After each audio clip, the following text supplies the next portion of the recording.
Hello everyone, ఇవాళ మనం ఇంట్లోనే ఈజీగా చోలే మసాలా ఎలా చూసుకోవాలో చూద్దాం.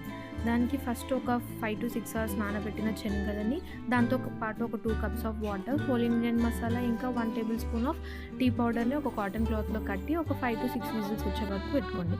పక్కనే ఒక 2 ఆనియన్స్, 2 టమాటోస్ మిక్సీ పట్టుకొని పెట్టుకోండి. దాని తర్వాత 4 to 5 విజిల్స్ అయిపోయిన తర్వాత కాటన్ క్లాత్ తీసి బయట పడేయండి.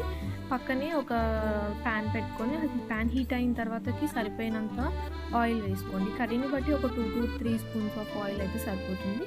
వేసుకొని హీట్ చేసుకున్న తర్వాతకి హోల్ ఇంగ్రీడియంట్ మసాలా వేసుకోండి. దాంతోపాటు మనం ఇందాక పేస్ట్ చేసి పెట్టుకున్న ఆనియన్ పేస్ట్ వేసి అది వేగిన తర్వాత ఫ్రెష్గా దంచుకున్న అల్లం వెల్లుల్లి పేస్ట్ కూడా వేసి వేగనివ్వండి. ఫ్రెష్గా దంచుకుంటే కర్రీ ఇంకా టేస్ట్ బాగుంటుంది. దాని తర్వాత పసుపు వేసి కలపండి. పసుపు వేసి కలిపిన తర్వాతకి మనం ఇందాక మిక్సీ చేసి పెట్టుకున్నాం కదా 2 టమాటోస్, ఆ టమాటోస్ కూడా వేసి మంచిగా కలిపి అది కూడా పచ్చివాసన పోయేంత వరకు లో టు మీడియం ఫ్లేమ్లో పెట్టి ఆయిల్ పైకి తేలేంత వరకు ఫ్రై చేయండి.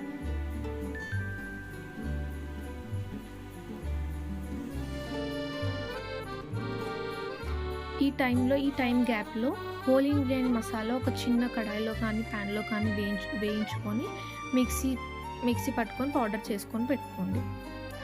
ఈ ప్లేస్లో చోలే మసాలా పౌడర్ కానీ లేదంటే పావుబాజీ మసాలా పౌడర్ కానీ వేసుకుంటే కూడా బాగుంటుంది. టైం కుదరని వాళ్ళు అట్లా బయట నుంచి తెచ్చుకొని వేసుకోండి. టైం ఉంది అంటే ఇంట్లోనే అట్లా హోల్ ఇంగ్రీడియంట్ మసాలా వేయించుకొని పౌడర్ చేసుకొని పెట్టుకుంటే బెటర్. అలా టమాటో వేగిన తర్వాతకి సరిపడంత కారం, ఇందాక హోల్ ఇంగ్రీడియంట్ మసాలా వేయించుకొని పౌడర్ చేసుకున్న పౌడర్, దాంతోపాటు సరిపోయినంత సాల్ట్ వేసుకొని అది అంతా ఆనియన్ టమాటో పేస్ట్కి మంచిగా పట్టే వరకు కొంచెం సేపు వేయించండి. వేయించిన తర్వాతకి కొంచెం ఆయిల్ పైకి తేలుతుంటుంది. ఆ టైంలో ఇందాక మనం ఉడకపెట్టి పెట్టుకున్న బఠానీ వాటర్తో పాటు అందులో వేసేసి మీడియం ఫ్లేమ్లో కొంచెం సేపు కుక్ అవ్వనివ్వండి.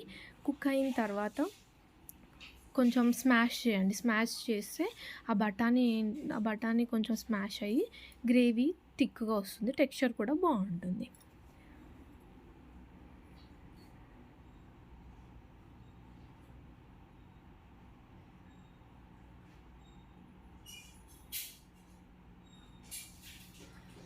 ఇలా చేసినట్లయితే మన చోలే మసాలా రెడీ అయిపోతుంది. చపాతీతో కానీ పూరితో కానీ సర్వ్ చేసుకుంటే ఇంకా బాగుంటుంది.